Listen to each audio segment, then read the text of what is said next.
Gürcü yun şirkəti Gürcüstandan Avropaya yun ixrac edən ilk kompaniya idi.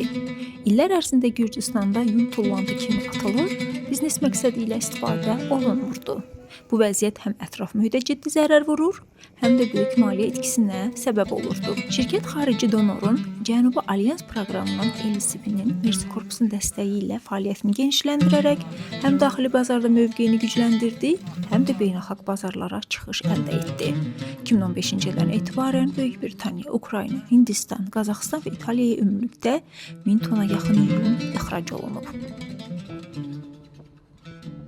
Mən işləyən vaxtı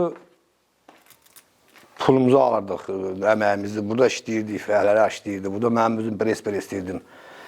İşləyirdik ki, əməl haqqımızı dolanırdıq. 3 ilə yaxın işlədi. 3 ildən sonra əyləşdi.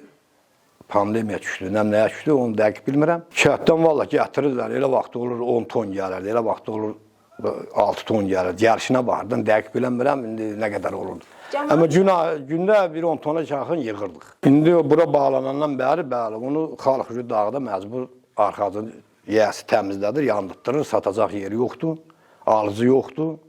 Ona görə məcbur yandırırlar. Bura açılmamışdan var, yenə yandırırlar, bəli. Bura açılandan sonra yandırmadılar, getdilər. 3 il işləndi. 3 ildən sonra bağlanır, sonra yenə məcburiyyət qarşısında yandırdı xalq. Xalq üçün maraqlıdır ki, yunu satıb 5 qəpik pul qazanacaq. Bu düzə bağlanan sonra hər yer yun almadan sonra məcburuna qarmalıdır, yandırmalıdır. Açılmağına istəyərdi, açılsın, gələn olmadı, gedən olmadı, elə bir dəfə bağlandı, zavur onunla getdi və geri dönmədi. Təxminən belə deyim, 30-40-a yaxın elə bil yanır yun. Eləsi var 4000-5000 qoyulu var. Hələ bildiyim bu qədərdir mənim. Lakin pandemiya dövründə şirkət ciddi iqtisadi zərərə məruz qaldı və məhsulunu satmaq imkanını itirdi. Bu səbəbdən fermerlər və şirkətin əməkdaşları yenidən fəaliyyətin bərpasını və yunun satışının davam etdirilməsini böyük ümidlə gözləyirlər. Cəhizliyi də elə bir yeni Türkün yoran düşəni alırlar. Elədən xana toxuyurdular, cəhrə ərirdilər, var idi hər şey, indi yoxdur. Niyə toxumurlar xalça? Nə bilim, indi xalq daha Türkün yoran düşəni dadanıb. Hazır oradan alı gətirir, xalçaya hamısı, bütün hamısı oradan gəlir.